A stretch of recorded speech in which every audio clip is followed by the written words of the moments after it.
அது 2019 அக்டோபர் 11ஆம் தேதி ஸ்காட்லாந்து நாட்டினுடைய கிளாஸ்கோ விமான நிலையத்தில் அன்னைக்கு பயணிகள் ரொம்ப பரபரப்பாக இயங்கிட்டு இருந்தாங்க.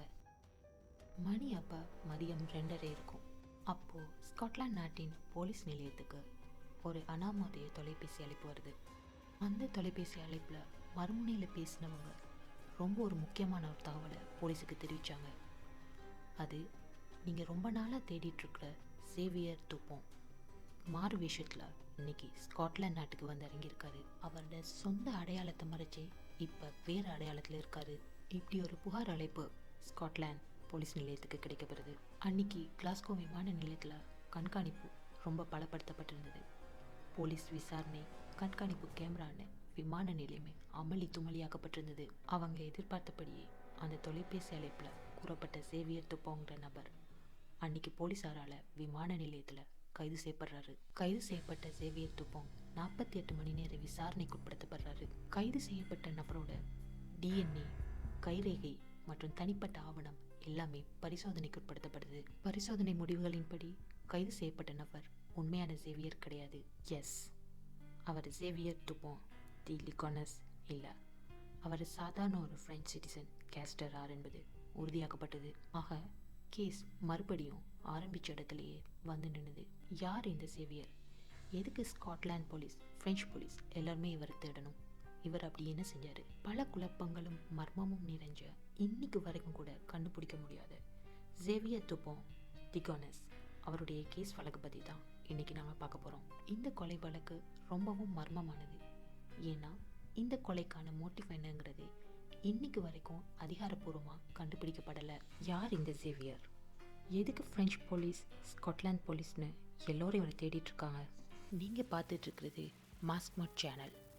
நான் உங்கள் மாஸ்கோமன்.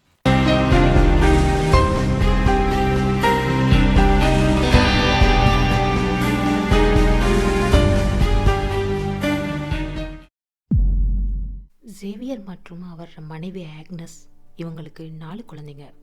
ஆர்த்தர் வயது 20, தோமஸ் வயது 18, ஆன்னா வயசு 16 மற்றும் ஃபெனாய்டு வயது 13. இந்த குடும்பம் பிரான்ஸ் நாட்டில் நார்த் எனும் நகரத்தில் வசிச்சுட்டு வராங்க. ரொம்ப ஒரு அழகான வீடு, பெரிய தோட்டம், வீட்டை சுற்றி அமைதியான ஒரு சூழ்நிலை. இவங்க இருந்த இடம் ஒரு உயர்நிலை குடியிருப்பு பகுதி என கூறப்படுது. உயர்நிலை குடியிருப்பு பகுதினா எல்லா ஃபேமிலியும் ரொம்ப வசதியானவங்களாக இருப்பாங்க. அவங்களோட வேலையை மட்டும் பார்த்துட்டு காலையில் எழுந்திரிச்சா வேலை முடிஞ்சா வீடு, வீக்கெண்டில் பார்ட்டி அப்படின்னு ஒரு டைம் டேபிளோடே ஒரு வாழ்கிற ஹையர் அப்பர் கிளாஸ் ஃபேமிலின்னு கூட சொல்லலாம். இவ்வளோ அழகான ஃபேமிலி, மனைவி மற்றும் 4 குழந்தைங்க, இவங்களை திடீர்னு கொலை பண்ணுறதுக்கு என்ன காரணமாக இருக்கும்? இந்த கொலை எந்த இடத்துல வெளிச்சத்துக்கு வருது?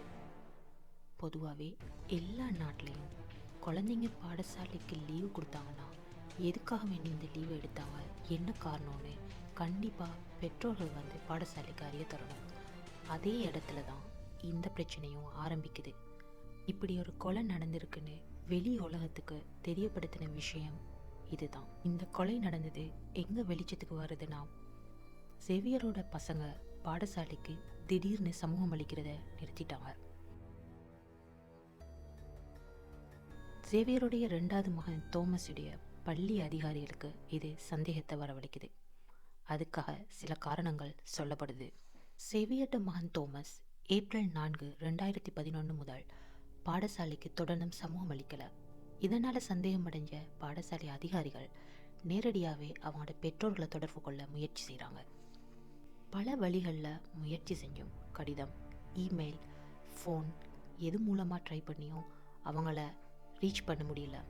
இதற்கிடைப்பட்ட காலப்பகுதியில் ஏப்ரல் 6, 2011 சேவியர்கிட்ட இருந்து பள்ளி நிர்வாகத்துக்கு ஒரு கடிதம் கிடைக்கப்படுது. அந்த கடிதத்தில் நாங்கள் எல்லோரும் குடும்பத்தோட ஆஸ்திரேலியாவுக்கு விடுமுறைக்காக போக போகிறோம், இதுக்கு மேலேயும் குழந்தைங்களால் பாடசாலை கல்வியை தொடர முடியாதுன்னு குறிப்பிடப்பட்டிருந்தது. இந்த கடிதம் தான் பாடசாலை நிர்வாகத்துக்கு சந்தேகத்தை மேலும் அதிகப்படுத்தியது. இதுக்கு பல காரணங்கள் முன்வைக்கப்பட்டது. அதில் முதலாவது காரணம் திடீரென தகவல் வழங்குறது.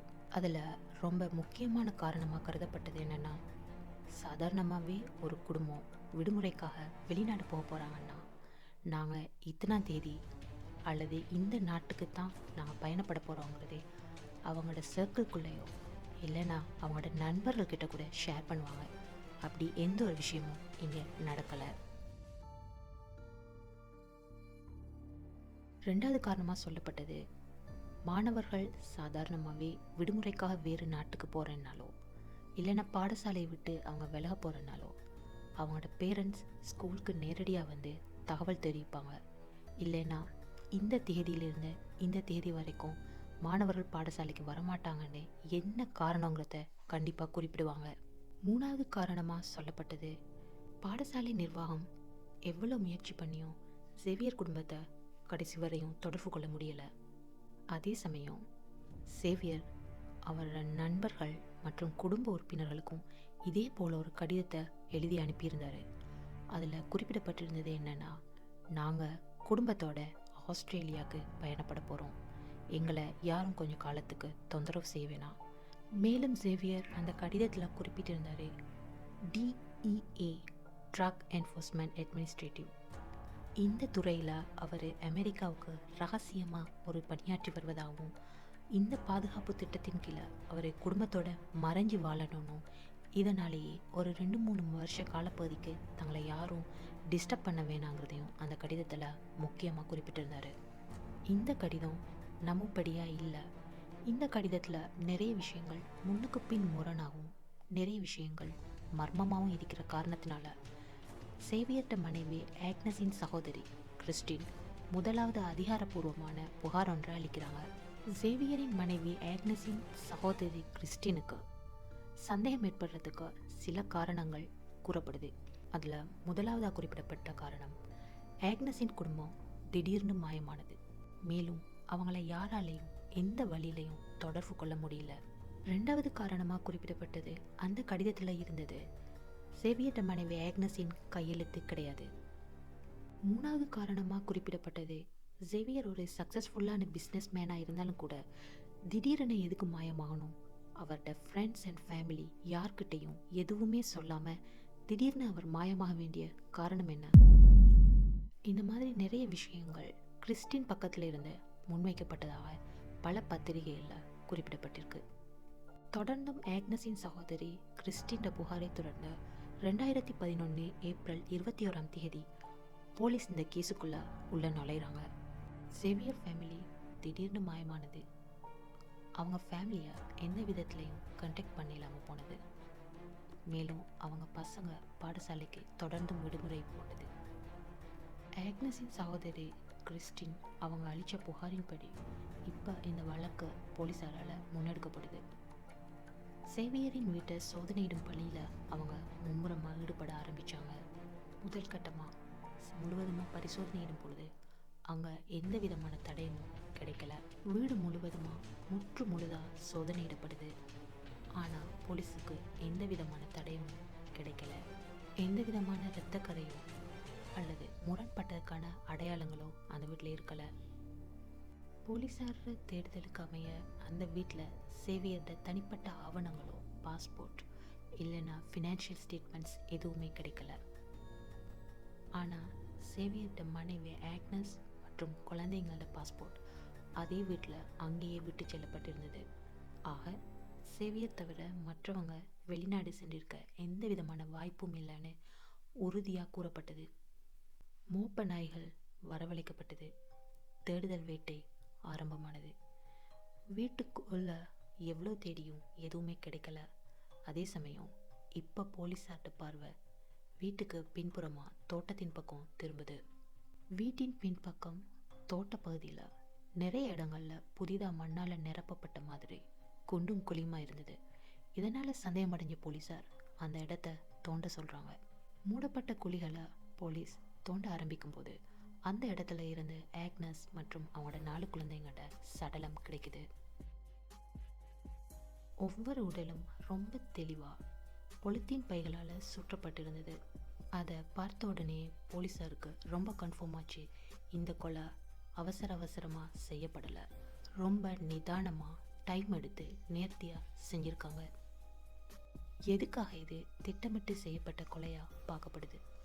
இதுக்கு முக்கியமான காரணமாக சொல்லப்படுவது, கொலை செய்வதற்கு 2 மாதங்களுக்கு முன்பிருந்தே சேவியர் துப்பாக்கி சுடும் பயிற்சி மையத்தில் ரொம்ப தெளிவாக பயிற்சி பெற்றிருக்காரு. அதே சமயம் தன்னோட சுய பாதுகாப்புக்காக வேண்டி இந்த பயிற்சி பெற்றுக்கொள்றதா அவருடைய நண்பர்களிடத்துல சேவியர் சொல்லியிருக்காரு. ஆக்னஸ் மற்றும் அவரது 4 குழந்தைகளையும் சுடுவதற்கு முன்னர் மயக்க மருந்து கொடுத்து செயலிழக்க வச்சிருக்காரு. அவருடைய திட்டத்தில் எந்த விதமான குளறுபடிகளும் ஏற்பட்டக்கூடாதுங்கிறதுல சேவியர் ரொம்ப நிதானமாக இருந்திருக்காரு. இந்த கொலை நடந்த சமயத்தில் பக்கத்து வீட்டுக்காரங்களுக்கு எந்த விதமான சத்தமும் கேட்கல. உதவிக்காக வேண்டி கூக்குரலிட்ட சத்தம் கூட அவங்களுக்கு துளி அளவு கூட கேட்கல. அதுக்கான காரணம், சேவியர் ரொம்ப திட்டமிட்ட முறையில் இந்த கொலைக்காக வேண்டி தயாராகி இருந்தார். கொலை செய்வதற்கு முன்னால் அவர் ஆக்னஸ் மற்றும் குழந்தைகளுக்கு போதிய அளவுக்கு அதிகமாகவே மயக்க மருந்து கொடுத்திருந்தாரு. இதனால் அவருடைய குறி தப்பலை. இந்த கொலைக்காக சேவியர் கேலிபர் 22 ரக வகை துப்பாக்கியை பயன்படுத்தி இருந்தார். இந்த துப்பாக்கி சத்தம் குறைவு மற்றும் லோ வெலாசிட்டி புல்லட். இதனால் சத்தம் சுடும்போது பெருசாக வெளியில் கேட்காது. இந்த கொலையை செஞ்ச சேவியர் முக்கியமான ஆவணம் மற்றும் துப்பாக்கியோட தலைமறைவாகிட்டார். கொலைக்கான மோட்டிவ் என்னங்கிறது இந்த நிமிஷம் வரைக்கும் கண்டுபிடிக்கப்படலை. ஏன்னா என்ன காரணத்துக்காக கொலை செஞ்சோன்றதை வெளிப்படுத்துறதுக்கு இப்போ சேவியர் இல்லை. அவர் செத்துட்டாரா இல்லாட்டி தலைமறைவாயிட்டாரா? அந்த கேள்விக்கான பதில் இன்னமும் கிடைக்கல. இந்த கொலை நடந்ததுக்கு பின்னர் சேவியர் பிரான்சின் தெற்கு பகுதிகளில் பல இடங்களில் தென்பட்டதா போலீஸாருக்கு தகவல் கிடைக்குது. அவருடைய சொந்த வங்கி கணக்கிலிருந்து பணம் எடுத்ததும் பல சிசிடிவி காட்சிகளில் பதிவாகி இருந்தது. அதே சமயம் பொதுமக்களால் சொல்லப்படும் தியரி என்னன்னா, சேவியர் தாங்க முடியாத கடன் பிரச்சனையில் இருந்திருக்கலாம். வெளி உலகத்துக்கு இது தெரிய வந்தால் தனக்கும் தன் குடும்பத்துக்கும் அவமானங்கிறதால அவர் குடும்பத்தையும் தன்னையும் அழிச்சு கொள்ள திட்டம் செஞ்சிருக்கலாம். தியரி நம்பர் 2, சேவியர்ட மனைவி ஆக்னஸுக்கு தவறான தொடர்புகள் ஏதாவது இருந்திருக்கலாம். அதனால் சேவியர் தனது குடும்பத்தை கௌரவ கொலை பண்ணியிருக்கலாம். இந்த தியரிஸ் எல்லாம் போலீஸார் மற்றும் பொதுமக்களோட வெறும் வியூகம் மட்டும்தான். இது அதிகாரப்பூர்வமான தகவல் கிடையாது. இந்த கொலை நடந்ததுக்கு அப்புறமா சேவியர் யார்கிட்ட கண்ணையும் படலை. அவர் அப்படியே மாயமாகிட்டாரு. சேவியர் மாயமான பின்னரும் கூட அவரே மாதிரியுள்ள முகத்தோற்றத்தில் பல பேர் கைது செய்யப்பட்டாங்க, விசாரணைக்கு உட்படுத்தப்பட்டாங்க. இந்த எபிசோடில் இந்த கேஸ் ஆரம்பிக்கும் போது நான் சொல்லியிருந்தேன், ஸ்காட்லாண்டில் கிளாஸ்கோ விமான நிலையத்தில் ஒரு நபர் கைது செய்யப்பட்டார். அவர் 48 மணி நேரம் விசாரணைக்கு உட்படுத்தப்பட்டார். அவருடைய டிஎன்ஏ சோதனை மற்றும் அவர் தனிப்பட்ட தகவல் அத்தனையும் பரிசோதிக்கப்பட்டு அவர் சேவியர் கிடையாதுங்கிறது அதுக்கப்புறமா உறுதியாகப்பட்டுச்சு. அதுக்கு பிறகு அவர் விடுதலையானார். ஆனால் இந்த நிமிஷம் வரைக்கும் சேவியர் கிடைக்கல. அவர் மாயமாயிட்டார். இந்த சேவியர்ட வழக்கில் ஆரம்பத்திலிருந்து முடிவு வரைக்கும் நீங்கள் பார்த்துட்ருக்கீங்க. இதற்கு பல தியரிகள் சொல்லப்பட்டாலும் உங்கள் சைட்லேருந்து கண்டிப்பாக ஒரு தியரி உங்களுக்கு உங்கள் மனசில் தோணும். உங்கள் தியரி என்னங்கிறத கண்டிப்பாக கீழே கமெண்ட் பண்ணுங்கள். இந்த சேவியர் வழக்கின் மர்மம் இன்னைக்கு வரைக்கும் நீடிக்குது. இந்த வழக்கு இன்னும் வெளிச்சத்தை பார்க்கல. இந்த 2025ஆம் ஆண்டு இன்னும் அவர் உயிரோடு இருந்திருந்தார்னா அவருக்கு வயது 63 இருந்திருக்கணும். சேவியர்ட கொலை வழக்கு பல மர்மங்கள் நிறைஞ்சிருந்தாலும் சில பேர்ட கருத்து கணிப்பின்படி அவங்க சொல்கிறது, சேவியர் பிரான்சினுடைய தெற்கு மலைப்பகுதிகளில் ஏதாவது ஒரு இடத்துல தற்கொலை செஞ்சிருக்கலாம். அவரோட உடம்பு இன்னும் கூட கிடைக்காம இருந்திருக்கலாம். அவர் இப்போ வரைக்கும் உயிரோடு இருக்க வாய்ப்பில்லைன்னு அந்த கருத்து சொல்லுது. ஆக மர்மம் நீடிக்கின்றது.